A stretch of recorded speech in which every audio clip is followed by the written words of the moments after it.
So hello, how are you? I'm a physics teacher Snehal sir, and today we are going to see a new topic from the chapter electric charges and fields, and that is electric field due to a plane sheet. मतलब आज हम क्या करेंगे, ये जो plane sheet इस point P पर जो इलेक्ट्रिक फील्ड प्रोड्यूस करेगी वो हम क्या करेंगे, कैलकुलेट करेंगे। और देखो इसका मतलब क्या, तो ये जो प्लेन शीट है ये परपेंडिकुलर डिस्टेंस पर जो इलेक्ट्रिक फील्ड प्रोड्यूस करेगी वो हम कैलकुलेट करने वाले हैं। मतलब ये जो पॉइंट P है वो क्या है, तो इस प्लेन शीट से परपेंडिकुलर डिस्टेंस पर है। मतलब देखो, तो सपोज ये आपकी प्लेन शीट है, तो ये प्लेन शीट ऐसी रखी है आपने, और ये प्लेन शीट इस परपेंडिकुलर डिस्टेंस पर जो इलेक्ट्रिक फील्ड प्रोड्यूस करेगी वो हम क्या करेंगे, कैलकुलेट करेंगे।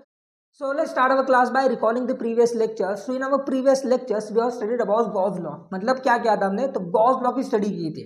और हमने क्या किया था, तो गॉस लॉ का यूज करके electric field due to long wire and electric field due to spheres, मतलब hollow sphere and solid sphere, ये क्या किया था, कैलकुलेट किया था। तो आज हम क्या करेंगे, ये प्लेन शीट जो इलेक्ट्रिक फील्ड प्रोड्यूस करेगी वो हम क्या करेंगे, कैलकुलेट करेंगे। और देखो जब भी हम क्या करते हैं, गॉस लॉ का यूज करते हैं। देखो हमें क्या करना है, अगर इलेक्ट्रिक फील्ड कैलकुलेट करना है इस प्लेन शीट से तो हमें गॉस लॉ का यूज करना है। तो गॉस लॉ को यूज करने के लिए हमें क्या करना पड़ता है, तो गॉस लॉ की कंडीशन यूज करनी पड़ती है, and that is to use Gauss law we have to draw a Gaussian surface. That is अगर हमें क्या करना है, तो गॉस लॉ का यूज करना है तो हमें क्या करना होगा, तो एक गॉसियन सरफेस ड्रॉ करना होगा। मतलब देखा जाए तो हमें क्या करना है, तो इन चार्जेस को क्या करना पड़ता है, क्लोज करना पड़ता है। बिकॉज यहाँ पे ये जो टर्म होती है that is for closed surface, मतलब ये जो आप करते हो ये क्या होता है, तो ये होता है क्लोज्ड सरफेस के लिए। तो अगर आपको क्या करना है, गॉस लॉ का यूज करना है तो इन चार्जेस को पहले क्लोज करना पड़ता है, इसलिए हम क्या करते हैं, तो गॉसियन सरफेस का यूज करते हैं। तो देखो मैं क्या करूंगा, इस पॉइंट P पर अगर मुझे इलेक्ट्रिक फील्ड कैलकुलेट करनी है तो मैं क्या करूंगा,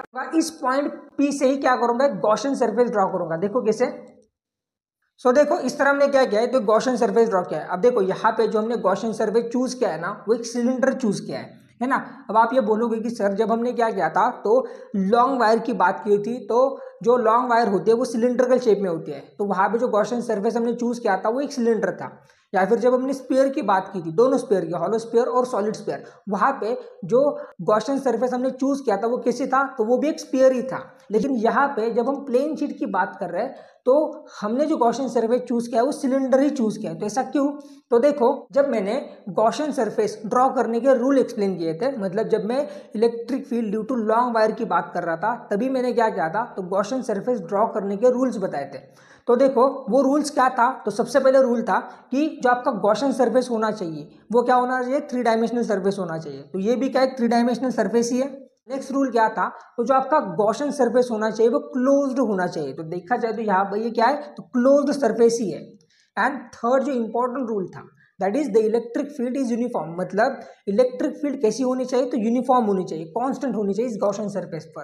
तो देखा जाए तो यहाँ पे जो इलेक्ट्रिक फील्ड है वो कैसे है, कांस्टेंट ही है। देखो कैसे, तो यहाँ पे हमने क्या किया, सबसे पहले तो पॉजिटिव चार्जेस कंसिडर किया है, और ये पॉजिटिव चार्जेस इलेक्ट्रिक फील्ड कैसे प्रोड्यूस करेंगे, तो आउटवर्ड्स प्रोड्यूस करेंगे, मतलब ऐसे। मतलब क्या हो रहा है, तो जो प्लस क्यू चार्जेस है वो क्या कर रहे हैं, तो इलेक्ट्रिक फील्ड ऐसे आउटवर्ड्स प्रोड्यूस कर रहे हैं। अब ये जो डिस्टेंस होगा, मतलब इस पॉइंट P से ये जो प्लेन शीट का डिस्टेंस वो क्या होगा, सेम होगा। मतलब अगर यहाँ की भी बात करते हैं तो यहाँ पर भी क्या होगा, देखो वो जो प्लेन शीट है ना उसके दोनों तरफ चार्जेस है, तो हो क्या रहा है कि ये जो डिस्टेंस है या फिर ये जो डिस्टेंस है वो क्या है, तो सेम डिस्टेंस है प्लेन शीट से, इसलिए क्या होगा, तो इलेक्ट्रिक फील्ड कांस्टेंट होगी। क्योंकि देखो इलेक्ट्रिक फील्ड डिपेंड करते हैं डिस्टेंस पे और चार्जेस पे। मतलब यहाँ पे अगर डिस्टेंस सेम है दोनों तरफ, तो जो इलेक्ट्रिक फील्ड होगी इस गॉसियन सरफेस पर वो क्या होगी, मतलब इन दोनों गॉसियन सरफेस पर वो क्या होगी, कांस्टेंट होगी। और देखो यहाँ पर भी हमने क्या किया है, तो टोटल 3 सरफेस एलिमेंट कंसिडर किए हैं। देखो DS1, DS2 एंड DS3। अब हमें क्या करना होगा, तो यहाँ पे ये जो टर्म होते हैं इसी को हम क्या बोलते हैं, तो फ्लक्स बोलते हैं। That is flux, that is phi is equal to E dot DS bar, that is it is the dot product of electric field and DS।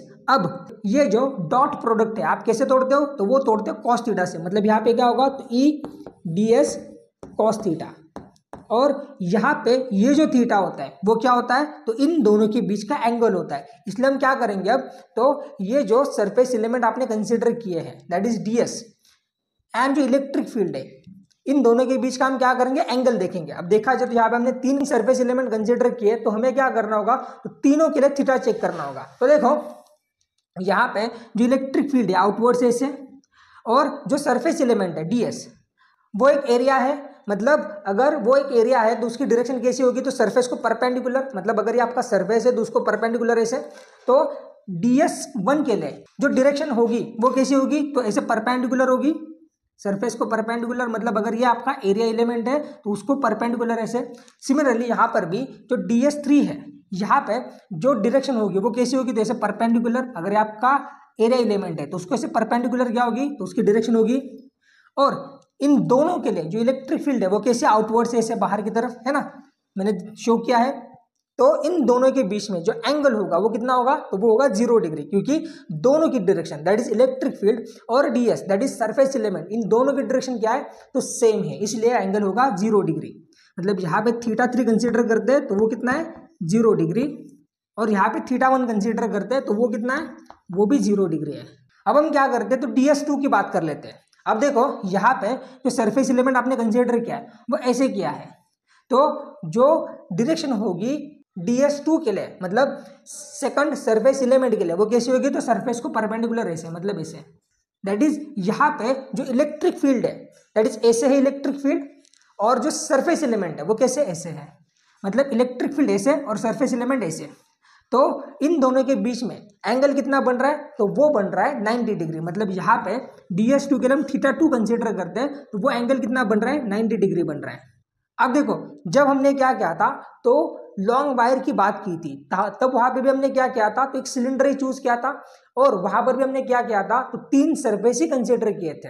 अब देखो हम क्या करेंगे, तो ये जो टर्म है इसको क्या करेंगे, 3 सरफेसेस के लिए अलग अलग से लिखेंगे। कैसे, तो देखो integration over e ds1 cos θ1 for first surface plus integration over e ds2 cos θ2 for second surface plus integration over e ds3 cos θ3 for third surface is equal to क्या होगा, तो is equal to q by epsilon as it is, that is q by epsilon. अब देखो यहां पे हमने θ1 θ2 and θ3 ये पहले से कैलकुलेट करके रखा है, that is θ3 is equal to 0 degree, θ1 is equal to 0 degree and θ2 is equal to 90 degree. मतलब यहाँ पे क्या होगा, तो cos 0 cos 90 and cos 0, that is आपको पता है कि cos 0 डिग्री कितना होता है, तो वो होता है 1 एंड cos 90 डिग्री कितना होता है, तो वो होता है 0। सो अब देखो मैं क्या करता हूं, तो θ1 θ2 एंड θ3 की वैल्यू सब्स्टिट्यूट कर देता हूं, तो मुझे क्या मिलेगा, तो देखो तो integration over e ds1 cos 0 degree because θ1 is the 0 degree. और देखो यहाँ पे मैंने क्या किया है, तो बस इंटीग्रेशन का यूज किया है, यहाँ पर मैंने ये क्लोज्ड इंटीग्रल नहीं लिखा। तो देखो यहाँ पे ये जो क्लोज्ड इंटीग्रल होता है वो टोटल सरफेस के लिए होता है, मतलब ये टोटल सरफेस आपने क्या किया है, तो ये जो चार्जेस है उनको क्लोज करने के लिए यूज किया है। अब यहाँ पर हम क्या कर रहे हैं, तो सरफेस 1 सरफेस 2 एंड सरफेस 3 की इंडिविजुअल बात कर रहे हैं, मतलब बस हम क्या कर रहे हैं, तो इस सरफेस की बात कर रहे हैं या फिर इस सरफेस की बात कर रहे हैं या फिर इस सरफेस की बात कर रहे हैं, मतलब क्या, तो हम इंडिविजुअल सरफेसेस की बात कर रहे हैं। और ये जो क्लोज्ड इंटीग्रल होता है that is closed integral of ds, ये क्या होता है, तो टोटल सरफेस के लिए होता है, इसलिए हमने क्या किया है, तो बस यहाँ पे इंटीग्रेशन का यूज किया है। अब plus integration over for second surface e ds2 cos 90। देखो यहां पे जो एंगल है θ2 के लिए वो कितना है, तो 90 डिग्री है, plus integration for third surface e ds3 cos 0 degree is equal to q by epsilon, क्योंकि यहाँ पे जो θ3 है दैट इज θ3 वो कितना है, 0 डिग्री है। फिर से देखो, तो देखो जब हम क्या कर रहे हैं, θ1 की बात कर रहे हैं, तो θ1 मतलब angle between e and ds1, इस पॉइंट पर जो electric field and the first area element that is ds1 ये क्या है, सेम डायरेक्शन में है, इसलिए क्या हो रहा है, तो इन दोनों के बीच में एंगल कितना आ रहा है, तो 0 डिग्री आ रहा है, क्योंकि दोनों सेम डायरेक्शन में है। यहाँ पे क्या हो रहा है, ds2 के लिए तो एरिया एलिमेंट की डायरेक्शन ऐसे है, perpendicular to this surface, and electric field कैसे है, तो ऐसे है, इसलिए यहाँ पे क्या हो रहा है, तो एंगल 90 डिग्री बन रहा है। और यहाँ पे क्या हो रहा है, दोनों भी क्या है, सेम डायरेक्शन में, इसलिए एंगल θ 0 डिग्री आ रहा है। इसलिए हमने क्या किया है, तो 0, 90 एंड 0 लिखा है। अब देखो हम क्या करेंगे, तो ये वैल्यू सब्स्टिट्यूट कर देंगे, मतलब आपके पास बचेगा क्या, तो बस ये इक्वेशन और ये इक्वेशन, क्योंकि ये होगा 0, क्योंकि cos 90 कितना होता है, तो 0 होता है, इसलिए क्या होगा, तो e ds2 into 0 that is equal to कितना होगा, तो ये पूरी टर्म आपकी 0 बनेगी। तो बस यहाँ पे क्या बचेगा, integration over e ds1 plus integration over e ds3 is equal to q by epsilon. अब देखो मैंने पहले बोला है कि जो इलेक्ट्रिक फील्ड होगी इन सर्फेसेस पे वो कैसी होगी, तो यूनिफॉर्म होगी, कांस्टेंट होगी, इसलिए क्या होगा, तो ई इंटीग्रेशन से बाहर आएगा। क्यों, क्योंकि हम क्या करते हैं, हमेशा कांस्टेंट को इंटीग्रेशन से बाहर लेते हैं, इसलिए क्या होगा, ई बाहर आएगा, तो ई, सो हमने ई कांस्टेंट इसलिए क्या क्या इंटीग्रेशन से बाहर लिया, क्योंकि हम क्या करते हैं, कांस्टेंट को हमेशा इंटीग्रेशन से बाहर लेते हैं। अब देखो ये जो टर्म है या फिर ये टर्म, ये क्या है, तो ये जो सरफेस है उसका क्या है, तो स्मॉल सरफेस एलिमेंट है, तो इंटीग्रेशन से हम क्या कर रहे हैं, तो इनको दोनों को क्या कर रहे हैं, जोड़ने का काम कर रहे हैं। जोड़ने के बाद आपके पास क्या आएगा, तो टोटल सरफेस एरिया आएगा इन दोनों का, इसका भी और इसका भी। तो उसके लिए हम क्या कंसीडर करते हैं, ए कंसीडर करते हैं। तो देखो हमने क्या किया, तो बस ये जो स्मॉल एलिमेंट कंसीडर किया था आपने, ये दोनों, इसके जगह पे आपने क्या किया, तो टोटल एरिया सब्स्टिट्यूट किया, क्योंकि ये जो सरफेस एलिमेंट आपने कंसीडर किया है वो तो छोटा सा एरिया है, मतलब स्मॉल सरफेस एरिया है किसका, तो इस सरफेस का। और इंटीग्रेशन से हमने क्या किया है, तो उनको जोड़ने का काम किया है, इसलिए क्या होगा, तो ये टोटल एरिया बनेगा। और देखो यहाँ पर आप क्या कर सकते हो, तो पाई आर स्क्वायर भी लिख सकते हो, क्योंकि ये देखा जाए तो ये जो सरफेस है वो क्या है, तो सर्कल है, इसलिए आप यहाँ पे पाई आर स्क्वायर भी लिख सकते हो, लेकिन कोई जरूरत नहीं, क्योंकि हम क्या करने वाले आगे यहाँ पे सिग्मा का यूज करने वाले हैं। देखो, और देखो यहाँ पे क्या हो रहा है, तो यहाँ पे दो सरफेसेस है, मतलब देखो ये जो प्लेन शीट है ना, इसके इस तरफ भी चार्जेस है और इसके बिहाइंड भी चार्जेस है, मतलब दोनों तरफ चार्जेस है, इसलिए क्या हो रहा है, यहाँ पे ये दोनों टर्म्स आ रही है। जब हमने क्या किया था, वायर की बात की थी, तब क्या हो रहा था, तो ये दोनों के लिए क्या हो रहा था, तो वो 0 बन रहा था, इसलिए वहां पे ये दोनों 0 हुए थे। बस ये सरफेस एरिया क्या हो रहा था, तो बस इंटीग्रेट कर रहे थे हम, इसलिए। अब देखो ये क्या होगा, तो 2EA is equal to q by epsilon. So अब हम क्या करेंगे, तो हमें कैलकुलेट करना है E, that is electric field due to plane sheet. तो हम क्या करेंगे, देखो तो ये 2 और ए यहाँ पे क्या है, मल्टीप्लाई है, तो उस तरफ ट्रांसफर कर देंगे, तो यहाँ पे जाके क्या बन जाएंगे, वो डिवाइड बन जाएंगे, मतलब यहाँ पे ई के लिए आपके पास फाइनल आंसर आएगा, that is electric field due to plane sheet. देखो that is E is equal to q by 2 epsilon 0 A. हमने क्या किया, तो यहाँ पे ये जो 2 एंड ए ये क्या था, तो इलेक्ट्रिक फील्ड को मल्टीप्लाई था, तो हमने क्या कर दिया, वहाँ पे ट्रांसफर कर दिया, तो यहाँ पे जो मल्टीप्लाई था वहाँ पे जाके डिवाइड बन गया। अब देखो हम क्या करेंगे, यहाँ पे तो सरफेस चार्ज डेंसिटी इंट्रोड्यूस करेंगे, दैट इज सिग्मा।